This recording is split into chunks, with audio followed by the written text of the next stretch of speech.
Hey everyone, Duke here, and today we're talking about farming Hung Jury in this week's Grandmaster Nightfall, Birthplace of the Vile.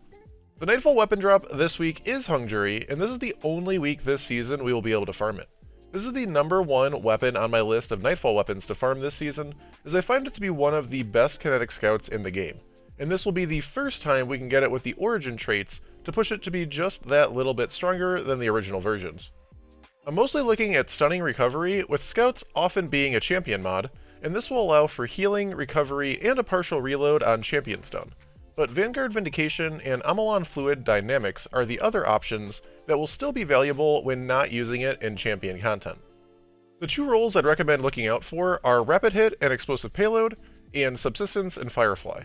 I already have a Rapid Hit Explosive Payload role of the old pre-origin trait version, and this role is outstanding for endgame content as you can get all of its value without relying on kills, which can be tougher to come by when everything is significantly out-leveling you. I also want a Subsistence Firefly role, as this combination is extremely strong when you can consistently take down weaker enemies and will allow for more AoE ad clear potential at range. Now let's talk about the Nightfall itself, Birthplace of the Vile. This Nightfall is a bit on the longer side, but isn't too bad to farm, so let's go over a few tips for what I'd consider the more challenging and important parts of this strike. This strike has Void Burn, so Void weapons are going to help you do some extra damage.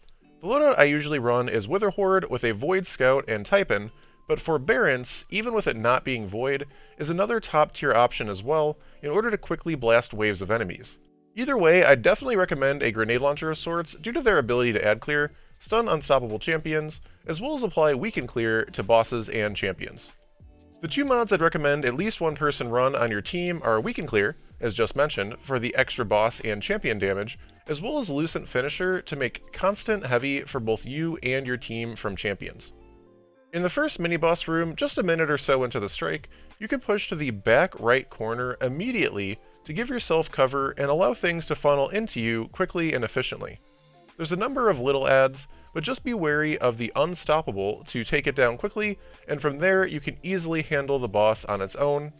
The next room has the single plate you need to stand on in order to open the door, and you can do this in one of two ways.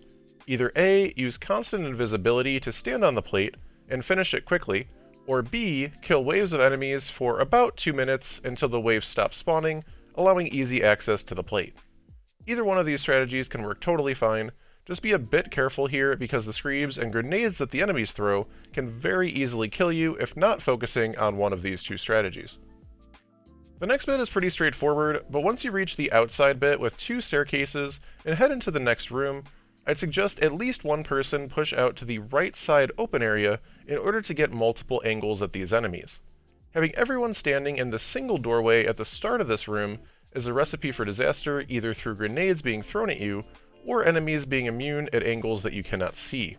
Having a few angles both splits the aggro a bit, as well as allows for easier kills on the enemies. Once you reach the large room with 2 plates and 2 unstoppable champions, take out the 2 unstoppables first, and then focus on the plates.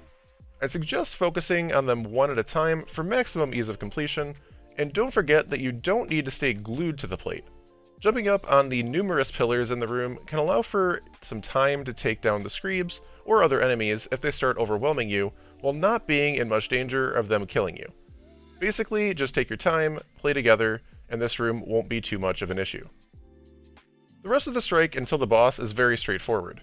I will say take your time pushing down the bridge, as there is a lot of enemies, but with scouts at range, as well as grenade launchers to help ad clear, once again, taking your time a bit at range will allow you to quickly and easily take these enemies down here. The boss room isn't nearly as bad as it can seem. The first step for every section of boss health is to take down the champion. When you first start each section of the boss's health, that being at full HP, 2/3 HP, and 1/3 HP, or basically where you see the little tick marks on its health bar, a champion will spawn with the first wave of ads that spawn in. Make sure to focus on this champion ASAP and take it down before really anything else, but again, definitely focus on any enemies that may be in your face and trying to kill you as well, of course. I'd also recommend splitting the team in a triangle of sorts around the room, as this will allow for the greatest aggro separation from the boss, as well as multiple different angles to easily take down the waves of enemies that will be constantly spawning. Again, a well-placed Wither Horde or Forbearance shot should be able to take these waves down pretty much as they spawn. In between ad waves, get damage on the boss to slowly chip him down. There's really nothing that changes throughout this entire boss room other than repeating this strategy. Do note that at each third of the boss's health, or basically each time you get down to one of those tick marks, you will get teleported to the 2 rooms you were in earlier in the strike, but both of these rooms are pretty much no problem. You just want to kill the enemies in front of you, take your time, and just move through them. Remember, once you get teleported back to the boss room, to be ready to take down the next champion ASAP, and repeat the process of ad clearing and boss chip damage. Repeat this process for the third and final section of the boss's health, and enjoy the completion and the loot. I hope this guide helped give you some thoughts on the hung jury roles that you may want, as well as helped you learn some tips for this week's Grandmaster Nightfall. And as always, thank you so much for watching, and have a wonderful day.